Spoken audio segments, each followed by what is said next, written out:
Mesdames, Messieurs, bonjour à toutes et à tous et merci d'avoir répondu si nombreux à notre invitation pour venir ce matin à ce débat Santé, Innovation, Croissance. Quelle valeur accorder à la santé? Je m'appelle Hervé Gissereau, je suis le président de GSK en France et également trésorier du LIR.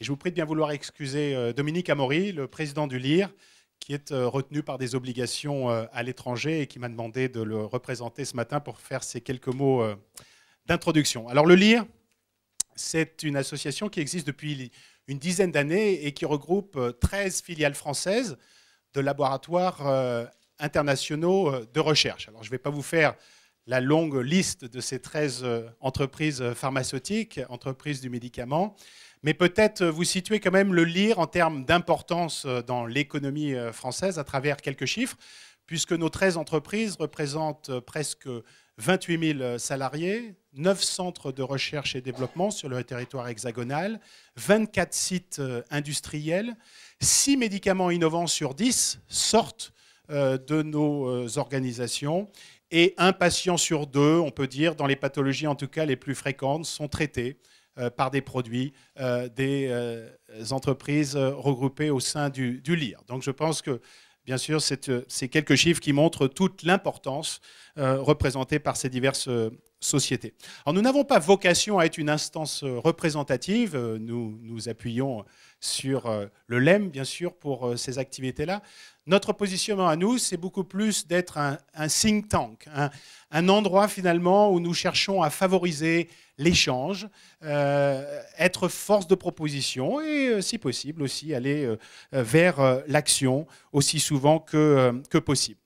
Alors pourquoi aujourd'hui un débat sur la valeur à accorder à la santé? C'est peut-être la seule finalement question qui a une réponse facile. Je pense que toutes les autres qui seront soulevées et débattues dans cette matinée ne le seront pas forcément. C'est tout simplement parce que nous avons la conviction au sein du LIR que la santé, l'économie de la santé sont des enjeux absolument vitaux pour, bien sûr, notre société, avec un grand S. Alors pourquoi vitaux? Vous le savez aussi bien que moi, parce que la santé dans notre esprit a une valeur qui peut se décliner sous différentes facettes. Bien sûr, la valeur médicale, qui est celle qui saute aux yeux en premier, puisque la santé, ça contribue bien sûr au bien-être individuel de chacun.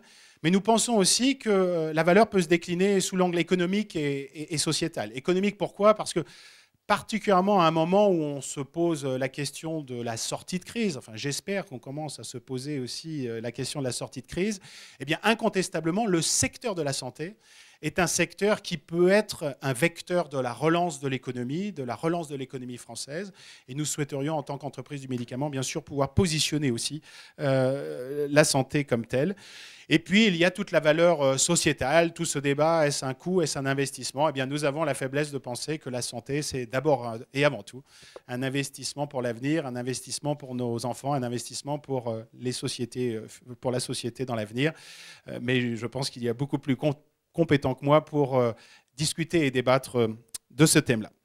Donc au moment où la crise est importante, où les questions bien sûr se posent sur les déficits publics et donc par définition le financement de la santé, le LIR souhaite d'un côté bien sûr s'inscrire comme un acteur responsable de la maîtrise des dépenses. Nous sommes impliqués et vraiment engagés, conscients que nous avons une responsabilité dans la maîtrise des dépenses, mais en même temps, nous souhaitons très clairement participer à ce débat d'idées qui fait que la santé trouvera aujourd'hui et demain peut-être le positionnement qui mérite d'être le sien dans l'économie au sens large de notre pays. Voilà pour ces quelques mots d'introduction. Alors depuis 2007, le LIR a soutenu des travaux très importants qui ont été réalisés par deux éminents chercheurs qui sont présents parmi nous ce matin, le professeur Philippe Aghion et le professeur Gérard de Pouvourville. Juste peut-être un tout petit mot sur l'un et l'autre avant de céder la parole à Pierre-Luc Séguillon.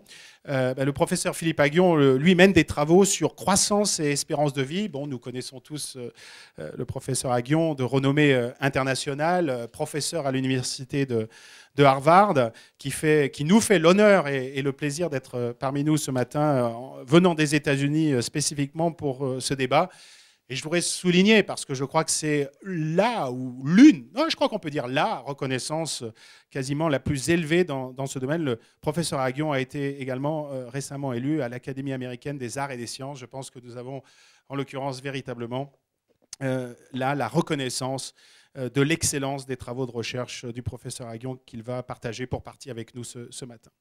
Et puis le professeur Gérard de Pouvourville, président de la chaire ESSEC Santé, qui lui aussi a beaucoup travaillé dans le but de mieux comprendre quel est l'impact finalement de l'innovation en santé, à la fois sur la longévité et puis sur la croissance économique, à travers vraiment une brillante revue de la littérature. Je pense que le professeur de Pouvourville reviendra justement sur cette déclinaison de la santé, valeur médicale, valeur économique, valeur sociétale, qui animera beaucoup le débat de ce matin. Alors, l'une des spécificités de ce débat, je crois que ça montre aussi avec quel esprit d'ouverture nous souhaitons organiser ce type d'échange.